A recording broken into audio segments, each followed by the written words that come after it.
ഇങ്ങനെ ഒരു കാലഘട്ടത്തിൽ ദൈവം ശക്തമായി ഉപയോഗിച്ചിരുന്ന ഒരു ദൈവമനുഷ്യൻ. ഞാൻ കേട്ടത് ഇങ്ങനെയാണ്, അദ്ദേഹം മരിച്ചവരെ പോലും എഴുന്നേൽപ്പിച്ചിട്ടുണ്ട്. ആ നിലവാരത്തിൽ ദൈവം ഉപയോഗിച്ചിരുന്നൊരു ദൈവമനുഷ്യൻ. പക്ഷെ പുള്ളി ആത്മമണ്ഡലത്തിൽ നിന്ന് വീണുപോയി. ആ ദൈവ മനുഷ്യന്റെ ശുശ്രൂഷയ്ക്കകത്ത് രോഗികളൊക്കെ സഡൻലി സൗഖ്യമാവും. അതുപോലെ ഉപയോഗിച്ചിരുന്ന ദൈവ മനുഷ്യൻ. ഈ ദൈവ മനുഷ്യൻ കുറെ നാളുകൾ വലിയ ശുശ്രൂഷകൾ ചെയ്തു. പക്ഷേ അദ്ദേഹം ശുശ്രൂഷയ്ക്കകത്തുനിന്ന് പുള്ളി അറിഞ്ഞില്ല പുള്ളിയെ പിശാച് തകർക്കുന്നത്. ആദ്യമൊക്കെ താൻ ചെയ്തതുപോലെ തന്നെ ചെയ്തു പോന്നു. പക്ഷേ പിന്നീട് അത് ഫലിക്കാതെയായി. അദ്ദേഹത്തിന്റെ ജീവിതത്തിൽ ചില പ്രയാസങ്ങൾ സംഭവിച്ചു, ചില പാപങ്ങൾ സംഭവിച്ചു. ഇതൊന്നും പുള്ളി അറിയാതെ സംഭവിച്ച കാര്യമാണ്. പക്ഷേ കുറെ നാളുകൾ കഴിഞ്ഞപ്പോൾ ഈ മനുഷ്യനെ കാണാനേ ഇല്ല. അപ്പോൾ ആ മനുഷ്യനിൽ കൂടെ ദൈവം ചെയ്ത പ്രവർത്തികളെ ആ കാലഘട്ടത്തിൽ, വർഷങ്ങൾക്ക് മുൻപുള്ള കാര്യമാണ്, അന്ന് സോഷ്യൽ മീഡിയയോ മൊബൈലോ കാര്യങ്ങളോ ഒന്നുമില്ല, അതെല്ലാം രേഖപ്പെടുത്തിയിരുന്ന ഒരു പത്രാധിപൻ ഉണ്ടായിരുന്നു. ഇദ്ദേഹത്തിന് പിന്നെ ഈ മനുഷ്യനിൽ കൂടെയുള്ള ദൈവപ്രവർത്തികളൊന്നും കാണാനോ കേൾക്കാനോ അല്ലെങ്കിൽ അതിനകത്ത് സംബന്ധിക്കാനോ ഒന്നും പറ്റാതിരുന്നപ്പോൾ ഈ മനുഷ്യൻ അന്വേഷിച്ചു പോയി. ആ മനുഷ്യൻ അന്വേഷിച്ചു പോയപ്പോൾ വലിയ പ്രവർത്തികൾ ഒരു കാലഘട്ടത്തിൽ ചെയ്തിരുന്ന ഈ ദൈവമനുഷ്യൻ എന്ന് പറയുന്നയാള് കൃപയ്ക്കകത്തുനിന്ന് വീണുപോയപ്പോൾ ആ മനുഷ്യന്റെ കാല് തിരിഞ്ഞ്, കൈ തിരിഞ്ഞ്, സ്ട്രോക്ക് വന്നവരെ പോലെയായി. ആ മനുഷ്യൻ എഴുന്നേൽക്കാൻ കഴിയാത്തതുപോലെ, ഈ കാലിത്തൊഴുത്ത് പോലെയുള്ള അങ്ങനെയുള്ളൊരു സ്ഥലത്ത് ഈ മനുഷ്യനെ അവരുടെ ബന്ധുക്കൾ കൊണ്ടുപോയിട്ടു. കാരണം ഇദ്ദേഹത്തെ പരിചരിക്കാൻ പറ്റുന്നില്ല. എല്ലാം ആ കിടന്ന കിടപ്പിൽ തന്നെയാണ് കാര്യങ്ങളെല്ലാം സാധിക്കുന്നത്. അങ്ങനെ ആ മനുഷ്യൻ വല്ലാത്തൊരു രൂപത്തിലാണ് ആ കട്ടിലിന്റെ മേൽ കിടന്നിരുന്നതെന്നാണ് ഈ പത്രാധിപൻ പറഞ്ഞത്. വല്ലാത്തൊരു രൂപത്തിൽ.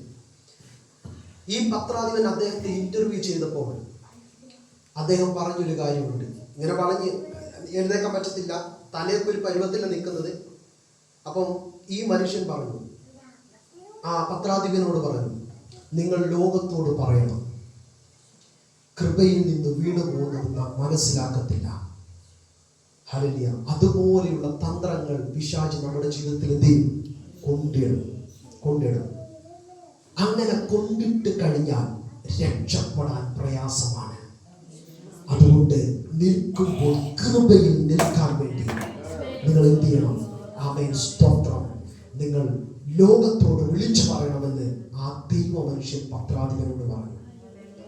അദ്ദേഹം ചോദിച്ചു, അയ്യോ ദൈവ മനുഷ്യരെ, നിങ്ങൾ പ്രാർത്ഥിച്ചപ്പോൾ ഇതുപോലെ പ്രയാസം അനുഭവിച്ചവരെല്ലാം സൗഖ്യമായില്ലേ? എന്തുകൊണ്ട് നിങ്ങൾക്കത് സാധ്യമാകുന്നില്ല? അദ്ദേഹം പറഞ്ഞു, ഇതെല്ലാം ചെയ്തിരുന്നത് ഞാനല്ലായിരുന്നു, ഇതെല്ലാം ചെയ്തത് ദൈവമായിരുന്നു.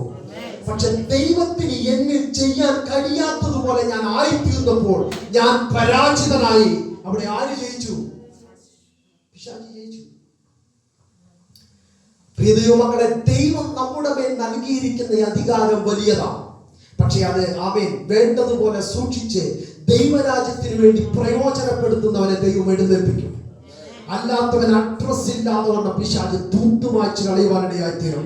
അതുകൊണ്ട് ഇവിടെ യേശു കർത്താവ് പറഞ്ഞ്, നിങ്ങൾ ഭൂതങ്ങളെ ആമേൻ ശാസിക്കണം, നിങ്ങൾ ഭൂതങ്ങളെ ഇല്ലാതെയാക്കണം, അവന്റെ പദ്ധതികളെ തകർക്കണം. അത് നിന്റെ കുടുംബത്തിലാകട്ടെ, അത് നിന്റെ വ്യക്തിത്വത്തിലാകട്ടെ, അത് നിന്റെ സഭയ്ക്കകത്താകട്ടെ, അത് നിന്റെ ദേശത്തിനകത്താകട്ടെ, അത് നിന്റെ ഒരു സാഹചര്യങ്ങളിൽ കയറാതെ വണ്ണം അതിനോട് ഫൈറ്റ് ചെയ്യാൻ നീ തയ്യാറായാൽ ഇന്ന് പകല് നിന്നെ ഭയപ്പെടുന്ന ഒരു പൈശാചിക ശക്തിയുണ്ട്.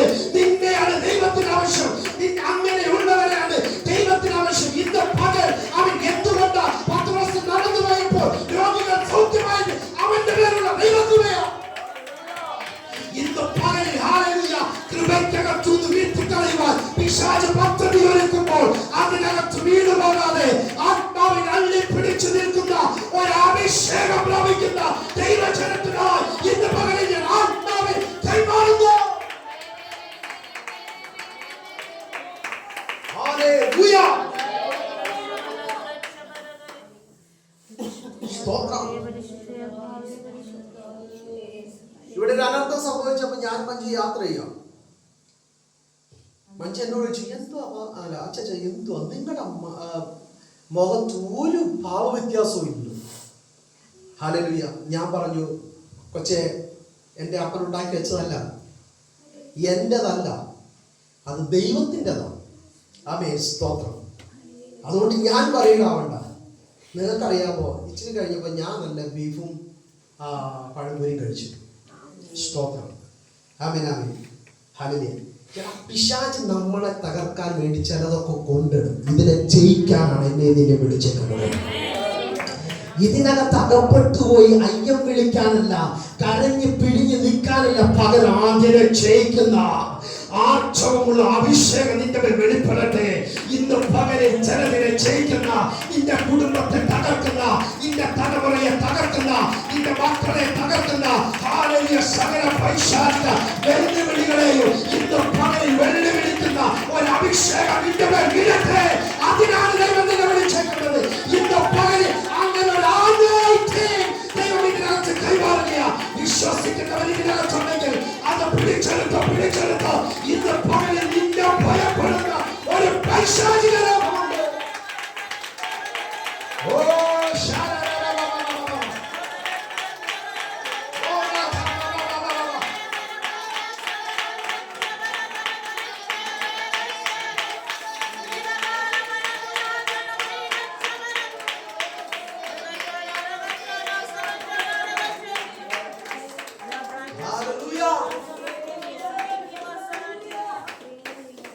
അതുകൊണ്ട് എന്ത് ചെയ്യണം?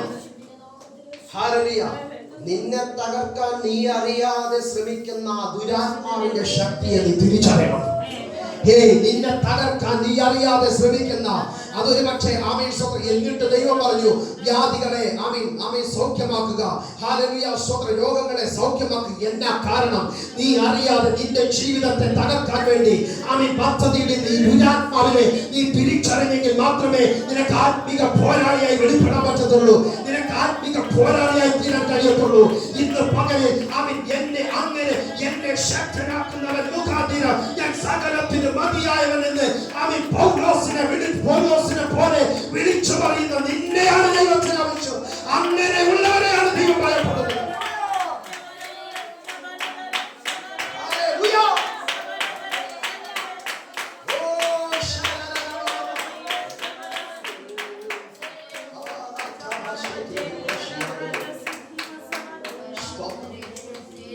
നിങ്ങൾക്കറിയാമോ, മോശയുടെ ജനനം മുതലേ മോശയെ തകർക്കാൻ വേണ്ടി ശ്രമിച്ചത് പിശാച്. ഹല്ലേലൂയ. നമ്മളൊന്ന് ചിന്തിച്ചു നോക്കി, നമ്മുടെ കൂടെ പറന്ന പലരും ഇന്നില്ല അല്ലേ? ആമേൻ. എന്ന് വെച്ചാൽ നമ്മുടെ ആ കാലഘട്ടത്തിൽ പറന്ന പലരും ഇന്നില്ല. പലരെയും ആമേൻ ബൈക്ക് ആക്സിഡന്റിൽ കൊണ്ടുപോയി. പലരും എന്ത് ചെയ്തു? സൂയിസൈഡ് ചെയ്തു. പലരും ആപത്തിനകത്ത് വിട്ടുപോയി അല്ലേ? നമ്മുടെ കൺമുൻപിൽ തന്നെ ചില മരണങ്ങൾ സംഭവിച്ചു. ആമേൻ സ്തോത്രം. പക്ഷേ ആമേൻ അതിനകത്ത് ഞാനും നീയും പെടാമായിരുന്നു. പെടാതെ വണ്ണം എന്നെയും നിന്നെയും സൂക്ഷിച്ചതിന്റെ പുറകിൽ ഒരു കരമുണ്ട്. ആ കരം ഇന്ന് പകലിൽ വിളിച്ചു പറയുക. നിന്റെ ജനനം മുതൽ നിന്നെ തകർക്കാൻ വേണ്ടി, നിന്റെ ഓരോ വളർച്ചകളിലും നിന്നെ തകർക്കാൻ വേണ്ടി ആമേൻ പിശാച് ശ്രമിക്കാത്തത് കൊണ്ടല്ല, പക്ഷേ ഇന്നും നീ നിലനിൽക്കുന്നത് നിന്റെ മിടുക്കുകൊണ്ടല്ല, നിന്റെ പാരമ്പര്യം കൊണ്ടല്ല, ഹല്ലേലൂയ നിന്റെ ആത്ഭരം കൊണ്ടല്ല, നിന്റെ മാൻ പവർ കൊണ്ടല്ല. ഇന്ന് പകലിൽ ഹല്ലേലൂയ തിരിച്ചറിയുന്ന ദൈവമക്കൾക്കായി സ്തോത്രം ചെയ്യുകയാണ്. ആമേൻ സ്തോത്രം. നിന്നെ കൊണ്ട് ദൈവത്തിനൊരു പദ്ധതിയുണ്ട്. ഇന്ന് പകലിൽ അധികാരമുള്ള പലതും ആമേൻ സ്തോത്രം മാറി നിന്നപ്പോൾ അതിനകത്തുനിന്ന് എന്നെയും നിന്നെയും ദൈവം സെലക്ട് ചെയ്തതിന്റെ മേൽ ദൈവത്തിനൊരു പദ്ധതിയുണ്ട്. ഇന്ന് പകലിൽ ആ പദ്ധതിക്കകത്തുള്ളതിനായി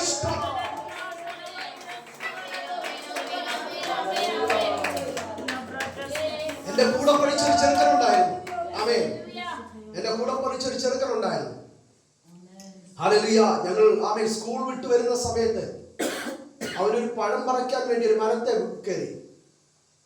2-3 പേരുണ്ടായിരുന്നു. പഴം പറിക്കാൻ വേണ്ടി മരത്തെ കയറി. ഹല്ലേലൂയ.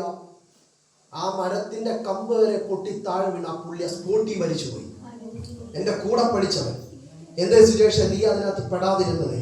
നിന്നെ നീ പെടാതെ വണ്ണം നിന്നെ നീയും അതിനകത്ത് പെട്ടുപോകാൻ വേണ്ടി ഒരുവൻ കെണിവെച്ചായിരുന്നു. പക്ഷേ നീ അതിനകത്ത് പെടാത്തതിന്റെ കാരണം എന്താണെന്നറിയാമോ? സ്തോത്രം. നിന്നെ പെടുത്താൻ പലപ്പോഴും പിശാച് പദ്ധതി ഒരുക്കിയപ്പോൾ അതിന്റെ സ്തോത്രം അവൻ അറിയാത്തൊരു കരം നിന്നെ നിർത്തിയത് കൊണ്ടാ നീ ഇന്നും നിൽക്കുന്നത്. ഹല്ലേലൂയ. അതിന്റെ അർത്ഥം നിന്റെ മിടുക്കുകൊണ്ടല്ല. ഇന്ന് പകലിൽ മോശെ എന്തുകൊണ്ടാ നീ തകരാതിരുന്നത്? നിന്റെ സമപ്രായക്കാർ പലരും നൈലിനകത്ത് പോയപ്പോൾ എനിക്ക് നിന്നെ വേണം.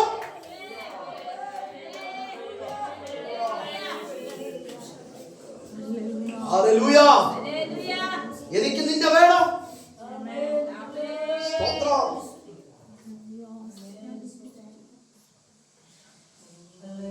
ഒന്ന് ചിന്തിച്ചു നോക്കിക്കേ. സ്തോത്രം. ആ കാലഘട്ടത്തിൽ പറന്നു വീണവരെല്ലാം നൈൽ നദിക്കകത്തേക്ക് എറിഞ്ഞു. സ്തോത്രം. ഒരു ദൈവമനുഷ്യൻ പറയുന്നത് ഞാൻ ഇങ്ങനെ കേട്ടിട്ടുണ്ട്.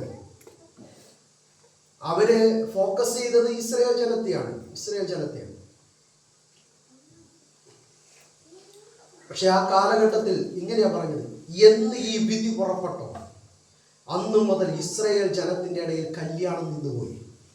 ശ്രദ്ധിച്ചു കേട്ടോ. എന്ന് വെച്ചാൽ അവർക്ക് ഭയമായി.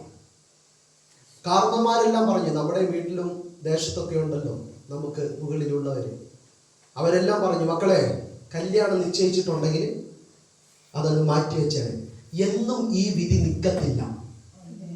ഇതിന്റെ അപ്പുറത്ത് നിങ്ങൾക്കൊരു ടൈമുണ്ട്. എന്നും ഈ വിധി എന്ത് ചെയ്യത്തില്ല, നിൽക്കത്തില്ല. ഇതിന്റെ അപ്പുറത്തൊരു ടൈമുണ്ട്. സ്തോത്രം. അതുകൊണ്ട് കല്യാണം ചെയ്തേരെ മാറ്റിവെച്ചേക്ക്. ഈ ഒരു സമയത്ത് നമ്മുടെ കുഞ്ഞുങ്ങൾ ആരും നഷ്ടപ്പെട്ടു പോകരുത്. ഇന്ന് പകലിൽ മാതാപിതാക്കളെ ഞാൻ നിങ്ങൾക്ക് കൈമാറാം. നിങ്ങളുടെ കയ്യിലാണ് നിങ്ങളുടെ കുഞ്ഞുങ്ങളുടെ ഭാവി ഇരിക്കുന്നത്. ചിലതിനെയൊക്കെ മാറ്റി വെക്കാനുള്ള സ്തോത്രം, ഒരു അവയർനെസ് കൊടുക്കാനുള്ള ഗഡ്സ് നിങ്ങൾക്ക് ഉണ്ടാവട്ടെ. ഹല്ലേലൂയ. സ്തോത്രം. പിതാക്കന്മാർ പറഞ്ഞു, എന്ത് ചെയ്തോ? നിങ്ങൾ കല്യാണം കഴിച്ച് കുഞ്ഞുങ്ങളുണ്ടായാൽ 2 വയസ്സിന് താഴെയുള്ളവർ എന്ത് ചെയ്യും? കൊന്നുകളയും. അവരൊരു തീരുമാനം എടുത്തു. എന്നാ അങ്ങനെയാകാം, ചരിത്രം പറയുന്നതാണ്. പക്ഷെ അതിനകത്ത് ദൈവം ഒരു ലേവ്യ കുടുംബത്തെ പോക്കി. കുടുംബത്തെ പോക്കി. ഇങ്ങനെ പറയുന്നത്, അവര് നാട്ടിൽ വെച്ച് കല്യാണം കഴിക്കാതെ എന്ത് ചെയ്തു അറിയാമോ? എന്നുവെച്ചാൽ കല്യാണം നടന്നു കഴിഞ്ഞാൽ പ്രശ്നമാണ്. എടാ, ദൈവത്തിന്റെ പ്ലാന് വെളിപ്പെടണമെങ്കിൽ ആര് ഒതുക്കി വെച്ചാലും നടക്കത്തില്ലെന്നേ. ചില ആളുകൾ പറയും, പാസ്റ്റർ സാഹചര്യം പോരാ, സാഹചര്യം ഇല്ലാത്തതുകൊണ്ടാണ് പ്രാർത്ഥിക്കാത്തത്. സ്തോത്രം. ദൈവകൃപയുള്ളവന് സാഹചര്യം ഒരു വിഷയമല്ല. ദൈവകൃപയുള്ളവന് സാഹചര്യം ഒരു വിഷയമല്ല. ഹല്ലേലൂയ. പിതാക്കന്മാർ പറഞ്ഞേക്കുന്നത് ആരും കല്യാണം കഴിക്കരുത്, കുഞ്ഞുങ്ങളുണ്ടാവരുത്. പക്ഷേ വാറ്റത്തം കിടക്കുന്നത്, എടാ ഈ കാലഘട്ടത്തിൽ തന്നെ വേണം ദൈവപ്രവൃത്തി വെളിപ്പെടാൻ. സ്തോത്രം. പലർക്കും പ്രതിസന്ധിയുടെ കാലഘട്ടം ദൈവം നിന്നിൽ കൂടെ ഒരു അത്ഭുതം ചെയ്യാൻ പോവുകയാണ്. സ്തോത്രം. ഇവരെന്ത് ചെയ്തു അറിയാമോ? ഇവര് കല്യാണം കഴിച്ചു, മോശക്കുഞ്ഞ് ജനിച്ചു. അവർക്ക് കഴിയുന്നത് വരെ കുഞ്ഞിനെ പുറത്ത് ആരും കേൾക്കാതെ വണ്ണം കുഞ്ഞിനെ അവർ വളർത്തി. എത്ര കെയറിങ്ങോട് കൂടിയായിരിക്കും ആ കുഞ്ഞിനെ അവർ അതുവരെ സൂക്ഷിച്ചിരുന്നത് അല്ലേ? എത്ര സൂക്ഷിപ്പോട് കൂടിയായിരിക്കും വളർത്തിയിരുന്നത്. ഞാനൊന്ന് നിങ്ങൾക്ക് കൈമാറാം. കുഞ്ഞുങ്ങളെ വളർത്തേണ്ടിയ സമയത്ത് വളർത്തേണ്ടിയതുപോലെ വളർത്തിക്കഴിഞ്ഞാൽ അവൻ ഇത്രോവിന്റെ അടുക്കൽ ചെന്നാലും അവന്റെ ഗുണം പഠിക്കത്തില്ല. അവന് കൊടുത്തിരിക്കുന്ന പ്രമാണത്തിനകത്ത് അവൻ നിൽക്കും.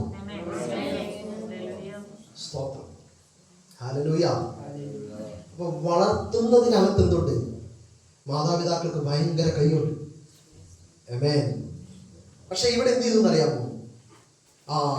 മോശയെ അവര് ആ സമയം വരെയും സൂക്ഷിച്ചു. അവനെ പുറത്തിറക്കേണ്ടിയ സമയത്ത് പുറത്തിറക്കേണ്ട സമയത്ത് പുറത്തിറക്കി. പക്ഷെ പുറത്തിറക്കിയപ്പോ അപ്പനും അമ്മയും അവരുടെ ഒരു മനസ്സമാധാനത്തിന് വേണ്ടിയിട്ട് കീല് വെച്ച് തേച്ച ഞാങ്ങണപ്പെട്ടതിനകത്ത് ആക്കിയ ചെന്ത് ചെയ്തു. അത് അവരുടെ ഒരു സമാധാനത്തിന് വേണ്ടി അല്ലേ? ചില കാര്യങ്ങളൊക്കെ പറയുമ്പോൾ പക്ഷേ ഞാൻ അതൊക്കെ അങ്ങ് നടന്നോളൂന്നേ, ഞാൻ പ്രാർത്ഥിക്കുന്നുണ്ട്. അത് നമ്മുടെ ഒരു സമാധാനത്തിനല്ലേ? അതൊക്കെ അങ്ങ് നടന്നോളൂ, പ്രാർത്ഥിക്കുന്നുണ്ട്, തീർച്ചയായിട്ടും നടക്കും. ആ പ്രാർത്ഥന ദൈവം കേൾക്കുകയും ചെയ്യും. ഹല്ലേലൂയ.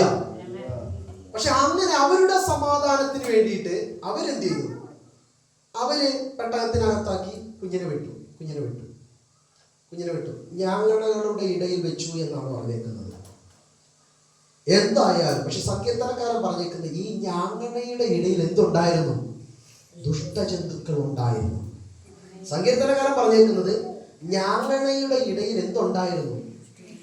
എടാ, പ്രമാണവും വാക്തത്വവും നിന്റെ മേലുണ്ടെങ്കിൽ ദുഷ്ടജന്തു എത്ര വാക്കുളർന്നാലും നീ ആ വായ്ക്കകത്താകത്തില്ല. കാരണം എന്നാണെന്നറിയാമോ?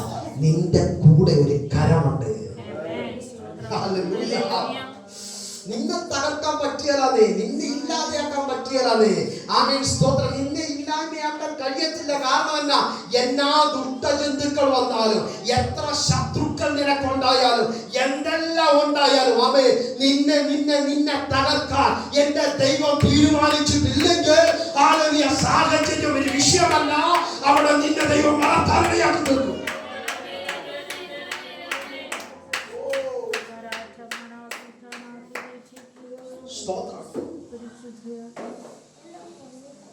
മോശ എന്ത് ചെയ്തു?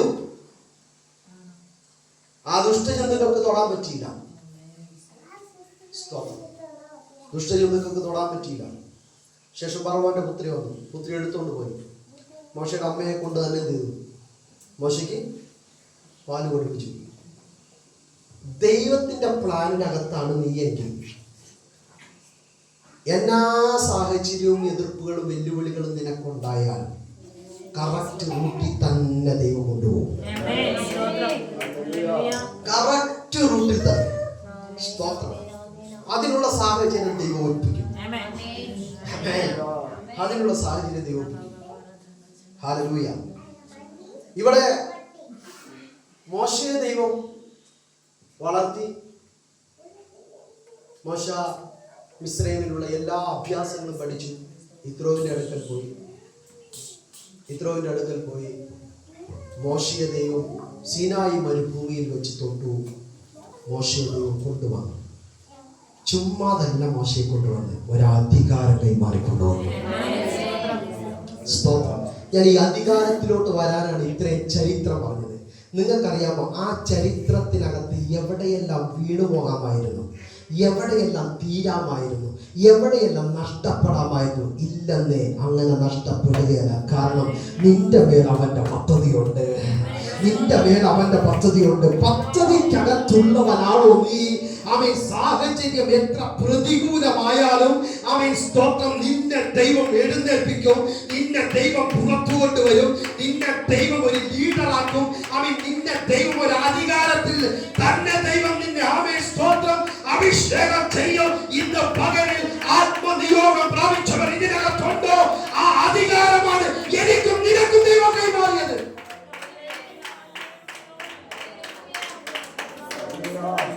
ഹല്ലേലൂയ.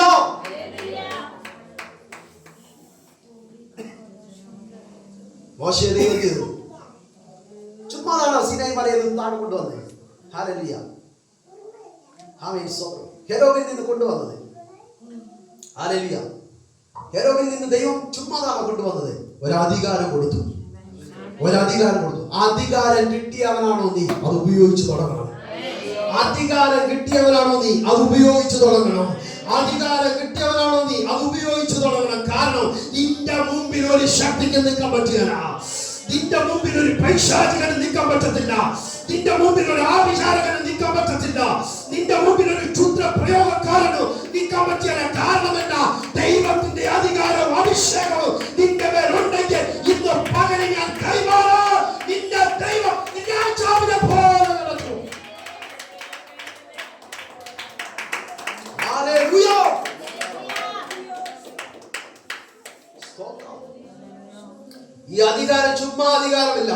ആമേൻ സ്തോത്രം. ഈ അധികാരം കൊണ്ട് അവൻ ചെങ്കടലിൽ വിഭാഗിച്ചത്.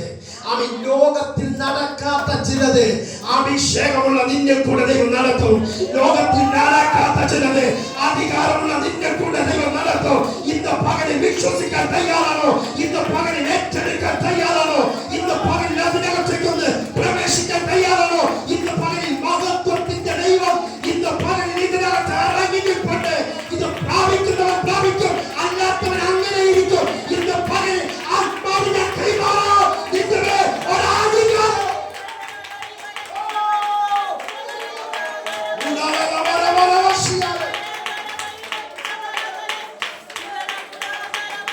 എന്താ സുരേഷ് മാസ്റ്റർ തളരാത്തെ? എന്താ തളരാത്തെ?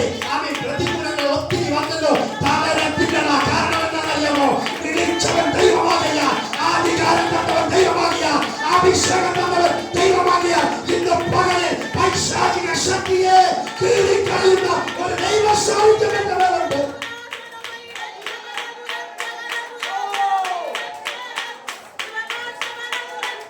നിന്റെ ഭൂതത്തിന്റെ മേൽ അധികാരം നിനക്കുണ്ട്, രോഗിയുടെ മേൽ അധികാരം നിനക്കുണ്ട്, പൈശാചിക ശക്തിയുടെ മേൽ അധികാരം നിനക്കുണ്ട്.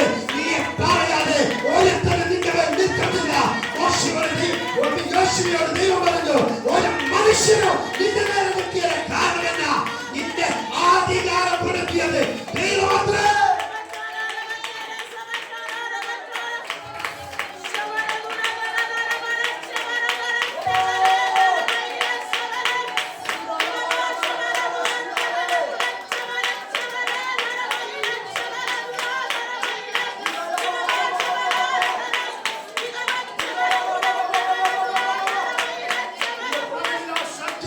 ഇതിനകത്ത് വെളിപ്പെടട്ടെ. ഇന്ന് പകലിലെ ദൈവകൃപ ഇതിനകത്ത് വെളിപ്പെടട്ടെ. നിന്റെ കുടുംബത്തെ പിടിച്ചു വെച്ചിരിക്കുന്ന, നിന്റെ തലമുറയെ പിടിച്ചു വെച്ചിരിക്കുന്ന ചില പൈശാചിക പോരുകളെ കീറി മുറിക്കാൻ ഇന്ന് പകൽ ഒരാധികാരം നിന്റെ മേൽ.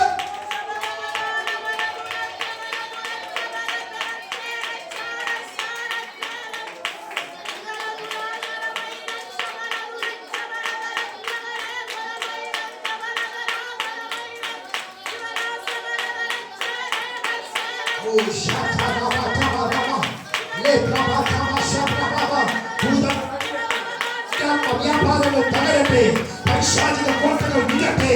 ഇന്ന് പകച്ചിലെ യെരിഹോവിന്റെ ശക്തികൾ, ഇന്ന് പകച്ചില ചെങ്കടലിന്റെ ശക്തികൾ, ഇന്ന് പകൽ ചില ഇസ്രായേലിന്റെ ശക്തികൾ, ഓ പരലോക മണ്ഡലങ്ങൾ ഇന്ന് പകൽ യേശുവിന്റെ നാമത്തിൽ തകരട്ടെ.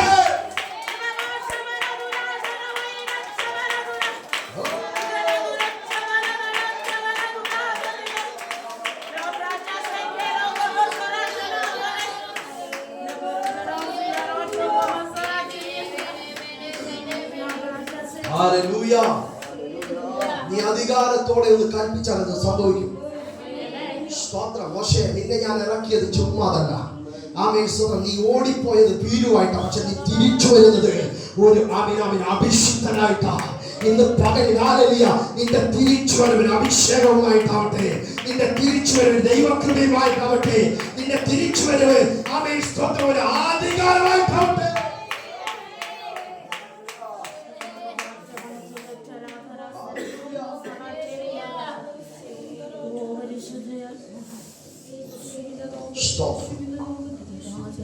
ദൈവം നിന്നെ ഓർത്താൽ ദൈവം നമ്മെ ഓർക്കണം. ദൈവം എല്ലാവർക്കും ഒന്നും എല്ലാ ചാൻസ് തരത്തില്ല. എന്നാൽ ചിലപ്പോൾ നമുക്ക് വീണ് കിട്ടുന്ന ചാൻസുകളുണ്ട്. ഞാൻ പറയുന്നത് നിങ്ങൾ സത്യയോടെ കേൾക്കണം. എല്ലാവർക്കും എല്ലാ ചാൻസും തരുന്നില്ല, തരത്തില്ല. എന്നാൽ വീണ് കിട്ടുന്ന ചാൻസ് ഉണ്ട്. ഒരിക്കൽ കല്യാണത്തിന് കുറെ ആൾക്കാരെ ക്ഷണിച്ചു. യഥാർത്ഥത്തിലുള്ളതാണ്. കല്യാണത്തിന് എന്ത് ചെയ്തു? കുറെ ആൾക്കാരെ ക്ഷണിച്ചു. ക്ഷണിച്ചവരാരും എന്ത് ചെയ്തില്ല? വന്നില്ല. അന്നേരം യജമാനൻ പറഞ്ഞു, ഇനി കാണുന്നവരെല്ലാം ക്ഷണിച്ചത്. അത് വീണ് കിട്ടിയ ചാൻസ് അല്ലേ? അത് വീണ് കിട്ടിയ ചാൻസാണ്. ആമേൻ സ്തോത്രം. ഈ ലൂക്കോസിന്റെ സുവിശേഷം തന്നെ 8:49 വായിച്ചേ. അപ്പോൾ പള്ളി പ്രമാണിയായ യായിറോസ് എന്ന പേരുള്ള ഒരു മനുഷ്യൻ വന്ന് യേശുവിന്റെ കാൽക്കൽ വീണു. അവന് ഏകദേശം 12 വയസ്സുള്ള ഏകജാതയായ ഒരു മകൾ ഉണ്ടായിരുന്നു. അവൾ മരിപ്പാറായതുകൊണ്ട് തന്റെ വീട്ടിൽ വരണമെന്ന് അവനോട് അപേക്ഷിച്ചു. അവൻ പോകുമ്പോൾ പുരുഷാരം അവനെ തിക്കിക്കൊണ്ടിരുന്നു. അന്ന് 12 സംവത്സരമായി രക്തസ്രാവമുള്ളവളും മുതൽ എല്ലാ വൈദ്യന്മാർക്കും കൊടുത്തിട്ടു ആരാലും സൗഖ്യം വരുത്തുവാൻ കഴിയാത്തവളുമായ അവൻ സംസാരിച്ചു കൊണ്ടിരിക്കുമ്പോൾ തന്നെ പള്ളിപ്രമാണിയുടെ ഒരാൾ വന്നു, നിന്റെ മകൾ മരിച്ചുപോയി, ഗുരുവിനെ പ്രയാസപ്പെടുത്തേണ്ട എന്ന് പറഞ്ഞു. യേശു അത് കേട്ടാറെ, ഭയപ്പെടേണ്ട, വിശ്വസിക്കുക മാത്രം ചെയ്യുക, എന്നാൽ അവൾ രക്ഷിക്കപ്പെടുമെന്ന് അവനോട് ഉത്തരം പറഞ്ഞു. വീട്ടിലെത്തിയാറെ പത്രോസ്, യോഹന്നാൻ, യാക്കോബ് എന്നിവരെയും ബാലയുടെ അപ്പനെയും അമ്മയെയും അല്ലാതെ ആരെയും അവൻ തന്നോട് കൂടെ അകത്തു വരുവാൻ സമ്മതിച്ചില്ല. എല്ലാവരും അവളെ 12 ശിഷ്യന്മാരുണ്ട് അല്ലേ? എത്ര പേരുണ്ട്? 12 പേരുണ്ട്. ആമേൻ. 12 പേരുണ്ട്. എല്ലാവരും യേശു കർത്താവ് കൊണ്ടുപോയോ? ഭയങ്കര ചിന്തിക്കേണ്ട ഒരു കാര്യമാണ്. നമ്മൾ ചിന്തിക്കും നമ്മൾ ചെയ്യുന്നതെല്ലാം, നമ്മളെ കാര്യങ്ങളെല്ലാം ശരിയാണ്. അതൊക്കെ ശുദ്ധ അബദ്ധമാണ്. സ്തോത്രം. ഒരു വാക്യമുണ്ട്, അവൻ പ്രിയമുള്ളവരോട്, അവൻ പ്രിയമുള്ളവരോട്. സ്തോത്രം. അപ്പൊ ഇവിടെ എന്ത് ചെയ്തു അറിയാമോ? യോഹന്നാനെ കൂട്ടിക്കൊണ്ടുപോയി, പത്രോസിനെ കൂട്ടിക്കൊണ്ടുപോയി, യാക്കോബിനെ കൂട്ടിക്കൊണ്ടുപോയി. 12 പേരുണ്ടായിട്ടും ദൈവം അതിനകത്തുനിന്ന് എന്ത് ചെയ്തു? ചിലരെ സെലക്ട് ചെയ്തു. ഒരുപാട് ആൾക്കാർക്ക് പാസ്റ്റർമാരാകാൻ ഒരു വഴിയില്ല. ബൈബിൾ കോളേജ് പഠിക്കാതെ വരെ പാസ്റ്റർമാരായ ആൾക്കാരുണ്ട്. കറുത്ത പാൻറ് വെള്ള ഷർട്ട് വിട്ടാല് ഒരു ബൈബിള് പിടിച്ചു കഴിഞ്ഞാൽ പുള്ളീനെ ചില അറിയാതെ വിളിച്ചു പോകും പാസ്റ്റർ. നമ്മളെ തന്നെ നമ്മുടെ വിശ്വാസികൾ എത്ര പേര് വിളിക്കുന്നുണ്ട് പാസ്റ്റർ അല്ലേ? അപ്പൊ അതിനൊന്നും വലിയ, പക്ഷെ നീ ഒരു അധികാരത്തിൽ നിൽക്കണമെങ്കിൽ അവന്റെ ആ സെലക്ഷനകത്തേക്ക് കയറിയേ പറ്റും. ഇവിടെ നിങ്ങൾ ശ്രദ്ധിച്ചോ, ഒരു ഭയങ്കര മുറക്കം നടക്കാൻ പോവാ. അപ്പൊ എല്ലാവർക്കും ഒന്നും എല്ലാം കാണാൻ പറ്റുകയാണ്. ഒരിക്കലും ഞാനും ഒരു ദൈവ മനുഷ്യനും കൂടെ സുവിശേഷം പറഞ്ഞു പോയ സമയത്ത് ഒരു അമ്മച്ചിയോട് സുവിശേഷം പറഞ്ഞു. അമ്മച്ചിയോട് സുവിശേഷം പറഞ്ഞപ്പോൾ അമ്മച്ചി ഞങ്ങൾ പറയുന്നതെല്ലാം കേട്ടു. അമ്മച്ചി ചില കാര്യങ്ങൾ തിരിച്ചു പറഞ്ഞു. എല്ലാം കഴിഞ്ഞേച്ച് ഒന്ന് പ്രാർത്ഥിച്ചു പോരാം എന്ന് വിചാരിച്ച് ഒരു പ്രാർത്ഥിക്കാനുള്ള നിയോഗം ഉണ്ടായപ്പോൾ ചോദിച്ചു, അമ്മച്ചി ഒന്ന് പ്രാർത്ഥിച്ചോട്ടെ. അമ്മച്ചി പറഞ്ഞു, സാറുമാരെ നിങ്ങൾ പ്രാർത്ഥിക്കണം, എനിക്ക് 2 കണ്ണും കാണുന്നില്ല. ഞങ്ങൾ ഞെട്ടിപ്പോയി. അപ്പൊ ഇത്രയും നേരം അമ്മച്ചി സംസാരിച്ചത്, കണ്ടാലൊന്നും പറയത്തില്ല, എനിക്ക് നിങ്ങൾ ആരാണെന്ന് അറിയത്തില്ല, നിങ്ങളുടെ മുഖം എനിക്ക് വ്യക്തമല്ല, നിങ്ങളുടെ ശബ്ദം മാത്രമേ ഞാൻ കേൾക്കുന്നുള്ളൂ, പക്ഷെ ഒന്ന് എനിക്കറിയാം, യേശു അത്ഭുതം ചെയ്യും, നിങ്ങൾ പ്രാർത്ഥിക്കണം. അത്രയും ആ ഒരു അനുഭവം, ആ ഒരു വിശ്വാസം അമ്മച്ചിട്ടുണ്ട്. ഞങ്ങൾ പ്രാർത്ഥിച്ച് എനിക്കൊരു ഒരു ഡൗട്ട്, സൗഖ്യമായോ ഇല്ലയോ എന്നുള്ളത്. എന്നിട്ട് ഞാൻ ഇച്ചിരി ദൂരെ പോയിട്ട് അമ്മച്ചിയോട് ചോദിച്ചു, അമ്മച്ചി ഇതെന്തുവാന്ന് ചോദിച്ചു. അമ്മച്ചി പറഞ്ഞു, അത് ഒരു വയറുള്ളതാണ്. അമ്മച്ചിക്ക് കാഴ്ച കിട്ടി. ഹല്ലേലൂയ. അത് ചെയ്തത് തമ്പുരാനാണ്. ആമേൻ. അത് അവളോടുള്ള ദൈവത്തിന്റെ ഒരു ഫേവർ. സ്തോത്രം. പക്ഷെ എപ്പോഴൊന്നും നടക്കണമെന്നില്ല അല്ലേ? എപ്പോഴും അത്ഭുതം കാണണമെന്നില്ല. പക്ഷെ ഒന്ന് ഞാൻ നിങ്ങളോട് പറയാം, വല്ല അത്ഭുതം നടക്കുന്നുണ്ടെങ്കിൽ കർത്താവെ ഞാനത് കണ്ടേ മതിയാവും. ഇനി ദിവസം അങ്ങനെ കാണണമെങ്കിൽ ആ ഫേവറിനകത്ത് കയറിയേ പറ്റും. അതുകൊണ്ട് കർത്താവെ എല്ലാം മറന്ന് എന്നെ അതിനകത്തേക്ക് ഒന്ന് കയറ്റണമേ. ചില ആൾക്കാർ ചോദിച്ചിട്ടുണ്ട്, എന്തോ സുജേഷ് ഭാഷ അത്രയൊന്ന് ഒരു ഉറപ്പോട് കൂടെ പ്രാർത്ഥിക്കുന്നത്. ഒന്ന് ഞാൻ നിങ്ങളോട് പറയാം, പൊട്ടനായതുകൊണ്ടാണ്. ഇതിന്റെ പുറകെ കുറെ ചിന്തിച്ചു പോയിട്ടുണ്ടെങ്കിൽ ഹല്ലേലൂയ. ഞാൻ പറയട്ടെ, ഈ വേദപുസ്തകം PhD എടുക്കുന്നവരുണ്ട്. ഈ വേദപുസ്തകം PhD എടുക്കുന്നവരുണ്ട്. എന്നാ എടുത്തെന്ന് പറഞ്ഞാൽ ഇതിനകത്തുള്ളതല്ലേ ഉള്ളൂ. സ്തോത്രം. അപ്പൊ ഒത്തിരി ഒന്നും അറിയാത്തതിനായി സ്തോത്രം. ചിലത് ഉറപ്പോടുകൂടെ പ്രാപിക്കണമെങ്കിൽ, ഉറപ്പോടുകൂടെ ചെയ്യണമെങ്കിൽ, ആമേൻ. അതുകൊണ്ടാണ് എന്തുവാ, ആരെ ലജ്ജിപ്പിക്കാനോ? ജ്ഞാനിയെ ലജ്ജിപ്പിക്കേണ്ടതിന് ദൈവം ഭോഷന്മാരെ. എന്താ സുജേഷ് പാസ്റ്ററെ അങ്ങനെ ഉറപ്പോടെ പ്രാർത്ഥിക്കുന്നേ? ഭോഷനായതുകൊണ്ടാണ്, ഒരു സംശയമില്ല. സ്തോത്രം. ഞങ്ങൾക്കൊന്നും ഇല്ലാത്ത, ഞാന് കഴിഞ്ഞ ദിവസം ഓൺലൈൻ പ്രയറിന് പോയപ്പോൾ അവിടെയുള്ള ദൈവാസന്മാരോട് പറഞ്ഞു, ഞാൻ വിശ്വാസത്തിൽ വന്ന സമയത്ത് നല്ല തീഷ്ണതയായിരുന്നു. ആമേൻ. ഇന്ന് ഇച്ചിരി കുറഞ്ഞു പോയിട്ടുണ്ടെങ്കിലേ ഉള്ളൂ. ഇന്നത്തെക്കാൾ ഭയങ്കര തീഷ്ണതയായിരുന്നു. ഇന്നത്തെ അവസ്ഥ നിങ്ങൾക്കറിയാമോ? അപ്പൊ ഇതിനേക്കാൾ ഭയങ്കരമാണെങ്കിൽ എന്തായിരിക്കും അവസ്ഥ? അങ്ങനെ എനിക്ക് ഓൺലൈനിൽ പോകുമ്പോൾ പാമ്പ് കടിച്ചു. വീട്ടിൽ ചെന്ന അപ്പൻ്റെ അടി. അങ്ങോട്ട് പോയ എന്താവും അറിയത്തില്ല. എന്തായാലും ഞാൻ കർത്താവെ പ്രാർത്ഥിച്ച് അന്നേരം ഏതോ ഒരു ദൈവദാസൻ പ്രസംഗിച്ച പ്രസംഗത്തിനകത്തുനിന്ന് കേട്ടൊരു വാക്യം, ഞാൻ അറിഞ്ഞുകൊണ്ട് പറഞ്ഞ വാക്യമല്ല, പ്രസംഗിച്ചപ്പം കേട്ടൊരു വാക്യം എൻ്റെ അകത്ത് കയറി നിന്നത്, പാമ്പുകളെയും തേളുകളെയും ശത്രുവിന്റെ സകല ബലത്തെയും ചവിട്ടാൻ ദൈവം എനിക്ക് അധികാരം തന്നു. ഈ ഒരു വാക്യം ഞാൻ മരിക്കാതിരിക്കാൻ വേണ്ടി പേടിയോടുകൂടെ കർത്താവെ ആ വാക്യം പറഞ്ഞേച്ച് ഓൺലൈൻ പ്രയർ പോയി. ഇനി ഇതെല്ലാം കൂടെ പ്രാർത്ഥിക്കാൻ അവിടെ പറഞ്ഞു കഴിഞ്ഞാൽ ആ പാസ്റ്റർമാർ അന്ന് എന്നെ പറഞ്ഞു, ആ ടൈമിൽ എന്നെ പറഞ്ഞു. കാരണം എനിക്കറിയാം എൻ്റെ അത്രയും വിശ്വാസം അവിടെ ഉള്ളവർക്കുണ്ടായിരുന്നില്ല. ഇവർ ചോദിക്കും ഏത് പാമ്പ കടിച്ചത്, എങ്ങനത്തെ പാമ്പ കടിച്ചത്? അയ്യോ അതിന് അത്രയും വിഷമുണ്ട്, നീ ഒരു കാര്യം ചെയ്യും, വേഗം വീട്ടിൽ പൊക്കോന്ന് പറയും. സ്തോത്രം അല്ലേ? ഹല്ലേലൂയ. പക്ഷെ ഞാൻ അവരോടും മിണ്ടിയില്ല, വീട്ടിലും പറഞ്ഞില്ല, ഞാൻ തമ്പുരാനോട് പറഞ്ഞു. ആമേൻ. ഇന്ന് വരെ സുജേഷ് മരിച്ചില്ല. അതിന്റെ അർത്ഥം എൻ്റെ ദൈവം അത്ഭുതം ചെയ്യുന്നവനാണ്. സ്തോത്രം. ഹല്ലേലൂയ. ഇത് ഞാൻ കുറെ വിവരിക്കാൻ പോയിട്ടുണ്ടായിരുന്നെങ്കിൽ അവരന്ന് പറയും ഓൺലൈൻ പ്രയറൊക്കെ ഉണ്ട്, സത്യമായി ഞങ്ങൾ പ്രാർത്ഥിച്ചോളം പറഞ്ഞേ, നിങ്ങൾക്ക് വേഗം വീട്ടിൽ പോയി എന്തെങ്കിലും വിഷയം ഉണ്ടെങ്കിൽ എന്ത് ചെയ്യും, നിങ്ങൾ അതിനുള്ള പരിഹാരം കാണണേ എന്ന് പറഞ്ഞ് അവർ വിട്ടേനെ. പക്ഷേ എനിക്ക് അവരോട് പറയാൻ തോന്നിയില്ല. കാരണം ആമേൻ സ്തോത്രം, എനിക്കറിയാം എന്നേക്കാൾ ശ്രേഷ്ഠന്മാരും ആമേൻ വചനത്തിൽ കൂടുതൽ അറിവുമുള്ളവരായിരുന്നു. പക്ഷേ ഞാൻ ഭോഷനായതുകൊണ്ട് ആമേൻ ആ പാമ്പിന്റെ വിഷം എനിക്ക് ഏറ്റില്ല. വിഷം ഉള്ളതാണോ ഇല്ലാത്തതാണോ എന്ന് എനിക്കറിയത്തില്ല, പക്ഷെ അത് എനിക്ക് ഏറ്റില്ല. ഹല്ലേലൂയ. അപ്പം ചിലത് ഉറപ്പോടെ പറയണമെങ്കിൽ എന്ത് ചെയ്യണം? എന്താണെന്ന് അറിയാമോ? ഭോഷനായേ പറ്റും. നിങ്ങൾക്കറിയാം ഈ പരിപാടിക്ക് മാത്രം ബുദ്ധിയുള്ളവരെ പറ്റിയതാണ്. നിങ്ങൾ എവിടെ ഓഫീസിൽ പോയി നോക്കിയേ ആദ്യം നിങ്ങളുടെ എഡ്യൂക്കേഷൻ ചോദിക്കും, അല്ലേ? ആമേൻ. ക്വാളിഫിക്കേഷൻ ഇല്ലാത്തവൻ എന്ത് ചെയ്യത്തില്ല? ആമേൻ. ഓഫീസിനകത്ത് കയറ്റത്തില്ല.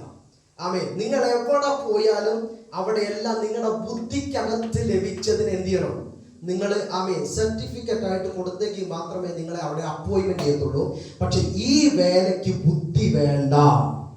ഹല്ലേലൂയ. എന്ന് വെച്ചാൽ ലോകപരമായ ബുദ്ധി ഈ വേലയ്ക്ക് വേണ്ട, പരിജ്ഞാനം വേണം, അതൊക്കെ ദൈവം തരും. ആമേൻ സ്തോത്രം. ഈ വേല ചെയ്യാനുള്ള ഒറ്റ ക്വാളിഫിക്കേഷനേ ഉള്ളൂ, നീ ഒരു പോഷനാകണം. സ്തോത്രം. ഇത് പോഷന്മാർക്ക് പറ്റിയ പണിയാ. ഹല്ലേലൂയ. എങ്കിലേ അത്ഭുതം നടക്കത്തുള്ളൂ. ആമേൻ സ്തോത്രം. ഈ 12 പേരിൽ 3 പേരെ കൊണ്ടുപോയത് എന്നാന്നറിയാമോ? ആമേൻ. മറ്റുള്ളവരും കൂടെ ഉണ്ടായിരുന്നെങ്കിൽ ചോദിച്ചേരം നടക്കോ ഇല്ലയോ, അത് നടക്കോ. നടന്നിട്ടില്ലല്ലോ, അങ്ങനെയാണല്ലോ ഇങ്ങനെയാണല്ലോ, ആ പരിപാടിയെ കുളമായേനെ. ഞാൻ പറയാം, നിയോഗമില്ലാത്തതിന് ഒന്നിനും കൊണ്ടുപോകരുത്. സ്തോത്രം. അബ്രഹാമും മോനും തന്നെ പോയി യാഗം കഴിച്ചിട്ട് വരാന്ന് പറഞ്ഞേക്കുന്നത് അല്ലേ?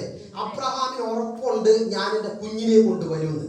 പക്ഷേ ആമേൻ സ്തോത്രം, ബാല്യക്കാരെയും കൂടെയുള്ളവരെയും കൊണ്ടുപോയിട്ടുണ്ടെങ്കിൽ അന്ന് യാഗവും നടക്കുകയില്ല, പരിപാടി നടക്കുകയില്ല. ആമേൻ സ്തോത്രം. പുള്ളി കത്തി എടുക്കുമ്പോഴത്തേക്ക് ഏതെങ്കിലും ഒരു ബാല്യക്കാരൻ കയറി കയ്യെ പിടിച്ചേ, അല്ലേ? ആമേൻ സ്തോത്രം. അതുകൊണ്ട് പുള്ളി എന്ത് ചെയ്തു എന്നറിയാമോ? പുള്ളി നല്ല ആമേൻ കൃപയുള്ളവനായിരുന്നു. പുള്ളി പറഞ്ഞു, ഇനി നിങ്ങൾ ഇവിടെ നിൽക്ക്, ഞാനും മോനും പോയിട്ട് എന്ത് ചെയ്യാം, യാഗം കഴിച്ചേച്ച് മടങ്ങി വരാം. ഇതിനകത്ത് ഇനി മടങ്ങി വരണമെങ്കിൽ നിങ്ങൾ ഉണ്ടാകാൻ പറ്റിയല്ല. സ്തോത്രം. ചില കാര്യങ്ങൾ യേശു കർത്താവ് ഒരുത്തരെയും കൂട്ടിയില്ല, ശിഷ്യന്മാരെ ആരെയും കൂട്ടിയില്ല.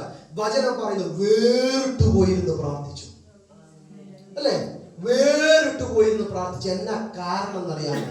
ആമേൻ സ്തോത്രം. എല്ലാത്തിനും പറ്റത്തില്ല. ഇന്ന് പകലിൽ ആമേൻ സ്തോത്രം അധികാരം പ്രാപിച്ചവൻ, അത് ഉപയോഗിക്കാൻ ആഗ്രഹിക്കുന്നവൻ, ഞാൻ എൻ്റെ ദൈവത്തിന് വേണ്ടി പ്രയോജനപ്പെടുമെന്ന് പറയുന്നവൻ, ആ സെലക്ഷനകത്തേക്ക് കയറുന്നവനെ ഇന്ന് പകൽ നോക്കുന്ന ഒരു സ്വർഗമുണ്ട്. അവന്റെ കണ്ണ് അഗ്നിജ്വാലയ്ക്കൊത്ത കണ്ണുള്ളവനാ. ആകയാൽ ഇന്ന് പകല് നിന്നെ ഒരു അത്ഭുതമാക്കാൻ അവന്റെ അഭിഷേകം നിന്റെ മേൽ വെളിപ്പെടട്ടെ. ഹല്ലേലൂയ. ഈ 3 പേരെ കൊണ്ടുപോയി ഭാരം എഴുന്നേറ്റ് വന്നു. ആമേൻ സ്തോത്രം. ഈ അധ്യായം കഴിഞ്ഞിട്ട് അടുത്ത അധ്യായത്തിലാണ് പറയുന്നത്, അവൻ 12 വരെ അടുക്കൽ വിളിച്ച് സകല ഭൂതങ്ങളുടെ മേലും യാതികളുടെ മേലും സൗഖ്യമാക്കുവാൻ അവർക്ക് ശക്തിയും അധികാരവും കൊടുത്തു. അവർക്ക് എന്ത് കൊടുത്തു? ശക്തിയും അധികാരവും കൊടുത്തു. ഇന്ന് പകൽ ഹല്ലേലൂയ നമ്മുടെ വാക്കുകൾക്ക് ശക്തി ഉണ്ടാകട്ടെ. ആമേൻ സ്തോത്രം. ഹല്ലേലൂയ നമ്മുടെ വാക്കുകൾക്ക് ആമേൻ കൊല്ലുന്ന ശക്തിയല്ല, ആമേൻ സ്തോത്രം ചലിപ്പിക്കുന്ന, ആമേൻ ന്യൂ ക്രിയേഷൻ ചെയ്യുന്ന ഒരു അഭിഷേകത്തിന്റെ ശക്തി ഉണ്ടാകട്ടെ. ഇന്ന് പകൽ എത്ര പേർ വിശ്വസിക്കുന്നുണ്ട് അങ്ങനെ ഒരു അഭിഷേകം എന്റെ പേരുണ്ട്, അങ്ങനെ ഒരു അധികാരം എന്റെ പേരുണ്ട്? ഇന്ന് പകൽ 2 ദൈവം ഈ സൺഡേ സർവീസിൽ വിളിച്ചത് ഈ 2 പേർ കൈമാറാനാണ്.